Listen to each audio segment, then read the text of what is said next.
Casey Louise. I'm so glad that you are here with me today for another video. You can find me on Instagram at casey.louise. I would love to have you follow along there. And you can also find audio only versions of my sit and chat videos on Apple Podcasts and Spotify podcasts due to popular demand of you busy people who are out there. What today's video is about, we're just discussing what wellness means to me. Wellness is such a pop psych term. It's really popular, we hear about it a lot, and it is a way that many businesses will try and sell you a whole lot of shit that you don't need. So I guess talking about wellness, I think it's so important to remember that wellness encompasses all parts of you. It's not merely what you eat and the way that you move your body. It is in fact so much more than that. That will only play the tiniest part, and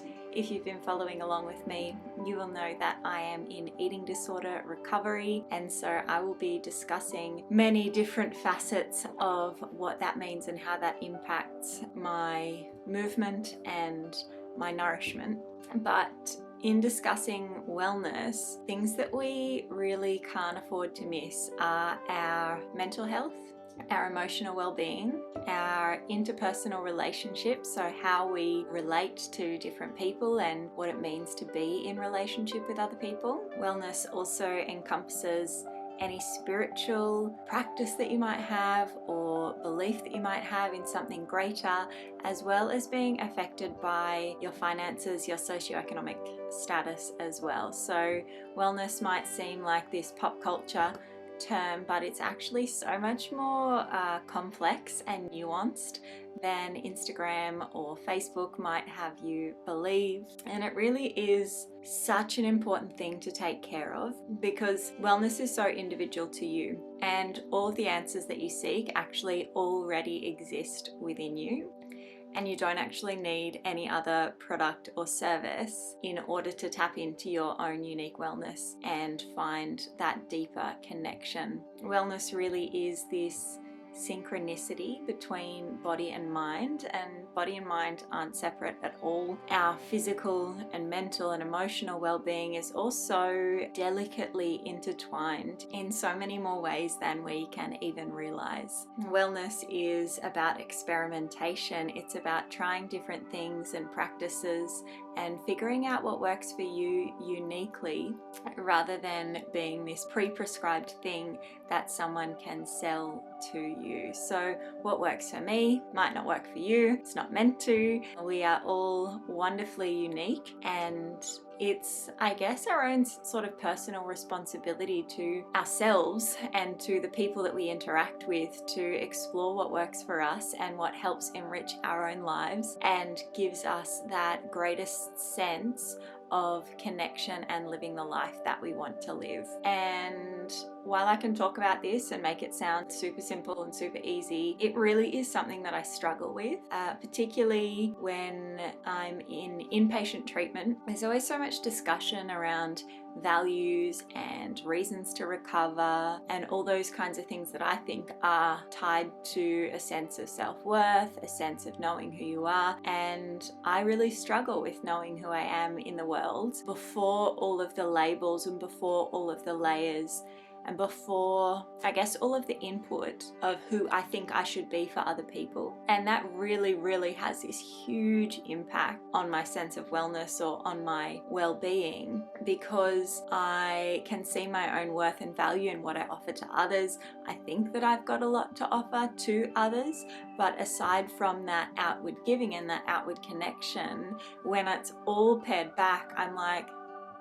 who the hell? What is this? And no, that's normal. So you're allowed to have 4 existential crises before lunch. Know that you're not alone in it, but know that if you tread gently with yourself and you explore and you experiment and hopefully as I share my journey of experimentation and exploration, that will also, I guess, help support you in your own sense of discovery and exploration of your inner wisdom too. So like I said way back at the beginning, wellness isn't just what you're consuming in terms of nutrition and what you're outlaying in terms of movement or in terms of exercise, but wellness is also going to your doctor. And whether that's for something physical, whether that's for your mental health, it's about going and getting that sort of check-in, the tuning in to yourself and your experience, and just making sure that things are running smoothly or running as they should be. It's about going to the dentist, getting your oral hygiene attended to, which I'll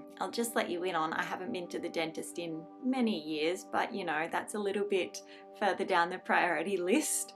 I'm looking to help my mental health and my physical body recover before I have the bandwidth, I guess, to head to another appointment when life is pretty busy with appointments. Sticking another one in the mix and being anxious, health anxiety, maybe isn't the best thing for me. So tuning in to wellness is attending those appointments. It might mean having regular appointments with a psychologist. I see mine twice a week. It might mean that you've got a coach that you engage with who supports you and encourages you as you traverse life on earth. And it really is about checking in with yourself and asking yourself what it is that you need in the moment to enrich yourself or to replenish yourself or to meet some needs that maybe have been left behind or put to the side because of the crazy busyness and glorification of busyness in our culture.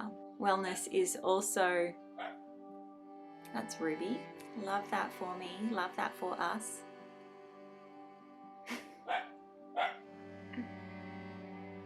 Wellness is also about exploring a career path that enriches and nourishes you. We spend so much time at work earning the money in order to be able to live our lives that it's really important that you do find something that you align with, that you connect with, that you enjoy, or that's filled with people that you enjoy spending time with, because you are spending such a large proportion of your life at work. And let's be real, we got to pay the bills, and so sometimes we have to pay the bills by doing a job that we don't particularly love, just to ensure that our baseline needs of having shelter, of having money to buy food to eat, of having safety can be met.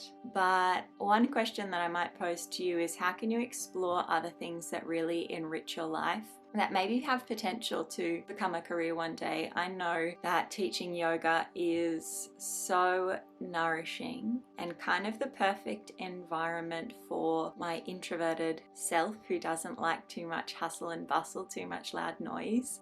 So what is it that you enjoy? What makes you feel good? And how might you incorporate a little bit more of that, and maybe even consider a career change that would help nurture your unique wellness? Another important thing to think about wellness is that there is not a quick fix.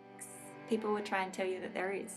They'll try and sell you things that are a quick fix. They won't work, because wellness comes from within. Wellness comes from that attunement, that listening, that connection, the observation of what you need mentally, physically, emotionally, spiritually, interpersonally, tuning in, really listening, and then exploring the way to meet that need. So, to sum it all up, wellness to me means this exploration of a space where you feel physically, mentally, emotionally, spiritually, psychosocially well, something that forms a foundation for you to build the rest of your life upon. Wellness is an inside job, and you don't need to buy any quick fixes in order to explore your wellness, to discover what works for you, and to enrich your process as you move through this life.